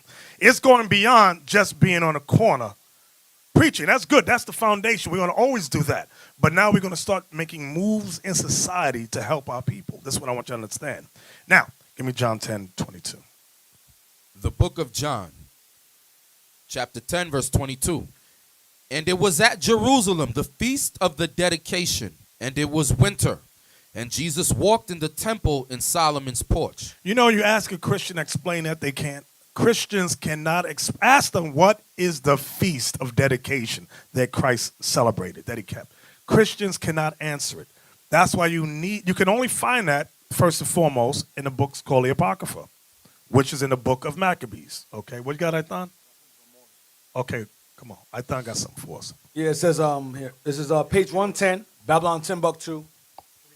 It says the Moors were known for more than just conquest. The Moors. Now remember the word Moors just means blacks. Go ahead. While the remaining part of Europe was in a state of ignorance, the Spanish people took advantage of the knowledge of the black Moors. During the Moorish rule, many other capitals of Europe were mere hamlets, but Cordova, the capital of Spain, was a booming city. It is said that after dark, one could... Wait. The remaining part of Europe that was in ignorance was the Caucasus Mountains of Georgia, Russia. That's what I wanted to say. Read the whole verse again, the whole paragraph. The Moors were known for more than just conquest. While the remaining part of Europe was in a state of ignorance, the Spanish people took advantage of the knowledge of the black Moors. During the Moorish rule, many other capitals of Europe were mere hamlets, but Cordova, the capital of Spain, was a booming city. It is said that after dark, one could walk many miles in Cordova and never pass through a street not lighted by public lights. When a person walked out after dark in London, he had to carry a candle or lantern with him to illuminate his path and had to wear high shoes to walk through the thick mud that often covered the roads. Jump to the point. It says, the palace of the Moorish Sultan or Caliph was far greater in beauty, comfort, and wealth than any of the castles of the medieval kings. The Moors used extremely highly polished marble in their construction. The sides of the walls were patiently carved, and the floors were made with various decorations called mosaics. It is said that the Moors were masters in mosaic work. Get to the point. the Moors were wearing silks, linens, cotton cloth. Wait, look at that. See that second, the third, go down, down. See that? It says the Arabs and Moor were known not only for their handicraft, but also for their science. The reason I wanted you to look, it's separating Arabs from Moors. Right. So, because many times you ask our people, who are the Moors, they say Arabs. Two different groups of people, two different races. One more. Page 119, real quick. Just one more. This is Look at the bottom. I like this. Says they established, what's that word? Oh, academies and universities for the rich. And there are many free schools, Elder. See Schools. There were excellent libraries. So when y'all be thinking, oh, the Moors was just some ignorant, them black people was just dumb. You had, go ahead, Aitan. Page 119. Yeah, buildings. I'm gonna get that right now. Page 119. When they was enslaved, when they were being persecuted during the Roman and Arab persecution, show what they did. This is page 119. It says the Jews had built compartments 3 and 4 stories underground, containing a population of 30,000. Gabi says that Hes Warteg visited their cities of Beni Abbas, Jobel, Nufusa, Yehud, Abbas. To the point, they had shops, stores, schools, and synagogues all underground. The achievements of these Jews prove what a persecuted society can do under adverse conditions. These Jews had a foundation to build on, unlike other persecuted people. They had their history, culture, laws, language, and skills. While in captivity, they built schools. In captivity. Underground, 3 to 4 stories. That's where you read that? I mean, what's the area that was in? Page 119. No, what's the area that this was in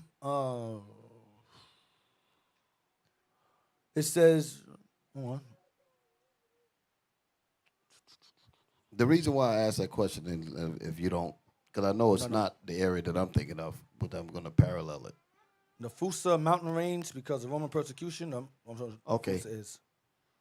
So speak about, perhaps it's talking about the catacombs. Yeah, it is. That's why I asked them, because the catacombs, and when I was bringing up that history about when Jerusalem was conquered in 70 A.D.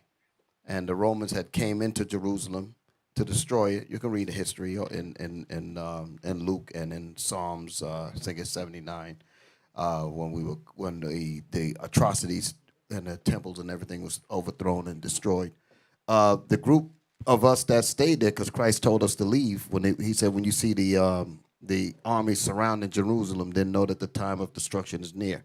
And those that be on the outside don't come in, and those who are in Jerusalem leave. But you know, there's some of us didn't want to leave. Some of us are going to stay and fight and said, no, we ain't going anywhere. So we didn't listen to that warning that Christ gave. So when the Romans came in, the ones of us that they didn't kill, like when you read in 79 Psalms, and left our bodies on the ground without, and leave none to, they didn't bury our dead or anything. Africa. The ones that Africa. Okay, That's so that's so that's where that's at. So now I'm talking about the catacombs. The ones of us that remained to fight, we were captured and brought into Rome. And while we were in Rome, like what you was reading, there was catacombs and 600 miles of underground burial cities throughout Rome, where the Israelites used to hide, because the Romans were bringing us and dragging us into the arenas to fight the lions and the tigers and the bears and all that. So we had places of refuge. And in these places of refuge, you'll find a lot of these things that you was reading about, which we were doing in Africa as well. But while we were down there, we were drawing pictures of ourselves, pictures of our forefathers, Moses, David, Job, Daniel, and the lions. Then all them things are all over the walls over there. So again, that goes to your point about the greatness that what a persecuted people can do once they have their history with them. Right. And that's the point that I'm bringing out about the catacombs. So, Deacon Anton, where was that at? What you were reading? Where was it at? On page 119. No, where? Oh, this is the first paragraph. No. Was it in China? Oh, Africa. I'm sorry, Africa. Okay, so the reason I wanted you to say that, because all that stuff you read, we don't see that today. When you look up Africa and all that, it's like dust and jungle. You don't really see what we're reading here. So what does that prove that the white man did over there? Destroyed it totally. Like when you read in History of the American Indians, it talks about them having cities on this side of the world. But you don't see that throughout North America. Because they portrayed American Indians running around with deer skin. But when you read the history, it says they had diamonds in their clothes. But like, what clothes? I'm looking at drawings of them naked and with spears. That's how the white man plays games on us, to make us think our history is nothing. Okay? Y'all understand what I'm saying? So now, and that effect carries all the way up to the day where some of us think that we cannot organize to the point to get a building. Still believe that we can't do anything. Yeah, man, but Bishop, we have moved our poem. It's just like chess game. Right. We have moved our poem more faster now. Now this is a school poem putting up. We have a lot more project coming in. Then if we can do this one, we can do much more. You understand? And this shows that Israel, even through persecution, always were innovative and didn't just sit around just by observation. They were always focused on educating the people all the time. That's why I read again, it says they had shops, stores, schools, and synagogues. Those are bases of business and education. Israel was always innovative and never ever sitting still, regardless of any conditions they were in. They were always busy and never sitting around doing nothing. Israel is a people that's always on the move. The train was always moving with them, whether through Roman persecution or Arab persecution. Exactly. Get 1 Maccabees 4:55. So we had mentioned earlier about the Feast of Dedication. I made the point by saying Christians can never explain that without going into the book of the Apocrypha. 1 Maccabees 4:55 down. So this is the last day of the feast. It closes out tomorrow at sundown. This is the last day, but here's what happened. 1 Maccabees 4. Let's start at verse 54. 1 Maccabees chapter 4, verse 54. Look at what time and what day the heathen had profaned it, even in that was it dedicated with songs and citherns and harps and cymbals. So the same day that the temple was destroyed was the same exact day, many years later, that the temple and altar was rededicated to the Most High. That's why it says, look at what time and what day the heathen had profaned it. Even in that was it dedicated with songs and citherns and harps and cymbals. So the same day it was destroyed was the same day it was rededicated to the Lord. Read. Then all the people fell upon their faces, worshiping and praising the God of heaven, who had given them good success. Good success. And that's what we want in these last days. Good success. Go ahead. And so they kept the dedication of the altar 8 days. So the dedication of the altar is the same holiday we read about in John chapter 10, verse 22. Read verse 56 again. And so they kept the dedication of the altar 8 days, and offered burnt offerings with gladness, and sacrificed the sacrifice of deliverance and praise. They decked also the forefront of the temple with crowns of gold, and with shields, and the gates and the chambers they renewed, and hanged doors upon them. Thus was there very great gladness among the people, for that the reproach of the heathen was put away. Moreover, Judas and his brethren, with the whole congregation of Israel, ordained that the days of the dedication of the altar should be kept in their season from year to year by the space of 8 days, from the 25th day of the month Caslu, with mirth and gladness. At that time also they builded up the Mount Zion with high walls and strong towers round about, lest the Gentiles should come and tread it down, as they had done before. And they set there a garrison to keep it, and fortified Bethsarah to preserve it, that the people might have a defense against Idumea. So we set up a defense against Idumea, which was adjacent to our land. From there, go to Daniel 11:31. Daniel 11:31 talks about the Feast of Dedication, but it's written as a parable. So many times Christians don't understand Daniel, so they leave it alone. But that's what it's talking about. The book of Daniel, chapter 11 and verse 31. And arms shall stand on his part, and they shall pollute the sanctuary of strength, and shall take away the daily sacrifice, and they shall place the abomination that maketh desolate. That's what you read about. We read this last week about the abomination of desolation. This is what Daniel is prophesying would happen. And remember, Daniel was under Babylonian and Persian captivity. Okay? I mean, Babylon and Medes came in first. Read that again. Verse 31. An arm shall stand on his part, And they shall pollute the sanctuary of strength, and shall take away the daily sacrifice. And they shall place the abomination that maketh desolate. That's when they sacrifice swine on the altar. They put images of Jupiter in the temple. The harlots ran and they had sex with women all in the temple. Go ahead. Verse 32. And such as do wickedly against the covenant shall he corrupt by flattery. That's what you read in 1 Maccabees around chapter 1 and 2, where it says certain Israelites made an agreement, a covenant with Rome, to bring in exercises, covenant of exercise gymnasiums, to bring the Israelites under the rule of Rome. Go ahead. But the people that do know their God shall be strong and do exploits. And they that understand among the people shall instruct many. This was Mattathias, his sons, and the Assyrians. Again, when it says, and they, it says, they that, but the people that do know their God shall be strong and do exploits, begins with Mattathias, his sons, and the Assyrians. And they that understand among the people shall instruct many. Go ahead. Yet they shall fall by the sword, and by flame, by captivity, and by spoil many days. So we were getting put to death by Rome. Go ahead. Now when they shall fall, they shall be hoping with a little help. The little help was Judah Maccabees and his brothers. Go ahead. But many shall cleave to them with flatteries. And some of Greece. I'm sorry. I said Rome by accident. It's Greece. I apologize. Greece. Thank you. Read that again. I'm sorry. Now when they shall fall, they shall be hoping with a little help. That's Judah Maccabees and his brothers.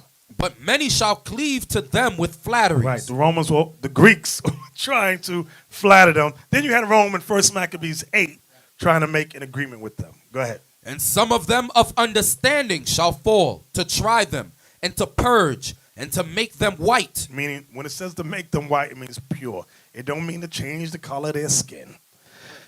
Go ahead. Even to the time of the end, because it is yet for a time appointed. It is yet for a time appointed.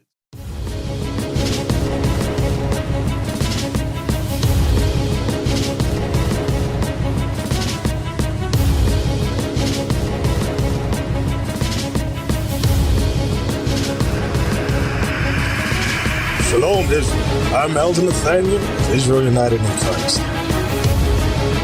YouTube likes to shut our channels down, as some of you have noticed, ever so often. Subscribing to join IUIC will assure you will always stay connected to our YouTube accounts. We want to do our best to make sure this truth gets out. Please click and join our subscriber YouTube channel called Join IUIC to stay linked to all of our videos.